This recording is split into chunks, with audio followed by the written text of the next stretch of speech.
Light ಆಗಿ ನೋಡೋಣ ಇದ್ರದ್ದು ರಿಸಲ್ಟ್ ಏನ್ ಮಾಡತ್ ನೋಡೋಣ ಅಂತೇಳಿ ಕ್ಲೀನ್ ಇತ್ತಲ್ಲ ಅಂತ ಇವ್ರಿಗೆ ಹೇಳಿಲ್ಲ, ಅವ್ರು ಬಂದಿದ್ರು ಹೋಗ್ತಾರೆ ಬಟ್ ಮಾಡಿನಂತೇಳಿ ನನ್ ಕೆಲಸ ಅದ್ ಮಾಡಿದ್ಮೇಲೆ ಅವ್ರಿಗೆ ಮಾತಾಡ್ಸೋಣ ಅಂತ ಅವ್ರಿಗೆ ಹೇಳಿಲ್ಲ ನಾನು. ಇದಕ್ಕೆ ಎಷ್ಟ್ ದಿನ ಆಯ್ತು ಸ್ಪ್ರೇ ಹೊಡೆದಿ?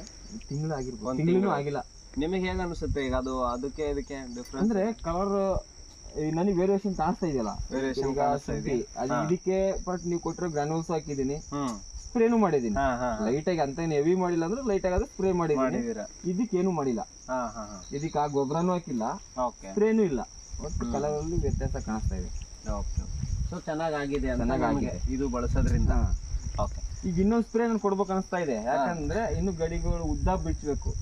ಸಣ್ಣ ಸಣ್ಣಕ್ಕೆ ಏನ್ ಬಂದ್ರೆ ಇನ್ನು ದೊಡ್ಡ ದೊಡ್ಡ ಗರಿ ಇಲ್ಲ, ಚೆನ್ನಾಗಿ ಬರುತ್ತೆ. ಕಂಟಿನ್ಯೂ ಮಾಡ್ಬೇಕು. ನೀವು ಏನ್ ಮಾಡ್ಬೇಕಂತಂದ್ರೆ ಈಗಿನ ವೆದರ್ ಗಳಿಗೆ ಕಂಪಲ್ಸರಿ ರೆಗ್ಯುಲರ್ ಸ್ಪ್ರೇ ಮಾಡ್ಕೊಂತ ಇದ್ರೇನೆ ನಿಮ್ಗೆ ಚೆನ್ನಾಗಿ ಬರುತ್ತೆ. ಯಾಕೆಂದ್ರೆ ನಮ್ಮ ಪ್ರಾಡಕ್ಟ್ ನ್ಯೂಟ್ರಿಷನ್ ಇದೆ, ಯಾವ್ದು ಕೆಮಿಕಲ್ಸ್ ಅಲ್ಲ.